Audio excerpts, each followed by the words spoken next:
이번 대통령 선거의 가장 큰 특징 중 하나는 바로 2030으로 대변되는 젊은 유권자들의 성별 쏠림 현상이었습니다.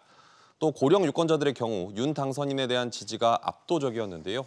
왜 이런 결과가 나온 건지, 또 이들이 바라는 새 정부는 어떤 모습인지 알아보겠습니다. 오정인 기자 나와 있습니다. 실제 표심이 같은 연령층에서도 뚜렷하게 갈렸죠? 그렇습니다. 우선 개표 결과 윤 당선인은 1,639만여 표를 받아 득표율 48.56%로 당선됐습니다. 말씀하신 대로 방송 3사 출구 조사 결과 남성 유권자 가운데 20대와 30대는 절반 이상이 윤 당선인을 지지한 반면 여성의 경우 이재명 후보에 대한 지지가 더 높았습니다. 네. 실제 만나본 남성 유권자들은 병역제도 개선 등에 대한 기대감이 높았지만 여성들은 여성가족부 폐지 공약 등에 대한 실망감이 그대로 표로 나타났다는 분석입니다.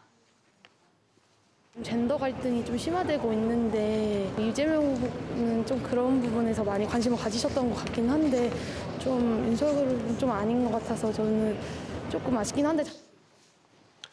특히 60대 이상 유권자 사이에서 윤 당선인에 대한 지지가 상당히 높았죠. 그렇습니다. 출구조사 결과 윤 당선인을 지지하는 60대 이상 유권자들은 67.1%로 집계됐습니다.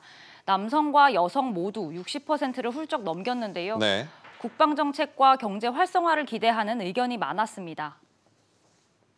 국방을 못 지키면 이 나라가 없잖아. 그리고 경제가 살아나려고 그러면 기업이 투자를 해야지. 묶어놓은 돈을 투자를 할 수 있게끔 외국 나가지 말고 들어오게끔 해야지. 재계에서도 비슷한 의견이 나오고 있는데 기업하기 좋은 환경에 대한 기대가 크다고 볼 수 있죠? 네, 먼저 대한상공회의소는 민간 주도 성장을 통해서 잠재 성장률을 높여달라고 당부했고요.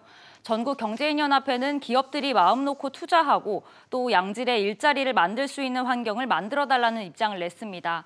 중소기업과 소상공인들도 위기 극복에 힘써줄 것을 당부했습니다. 네. 중소기업중앙회는 주 52시간제와 최저임금 개선 등이 새 정부의 국정 아젠다로 이어지길 바란다는 의견을 냈고요.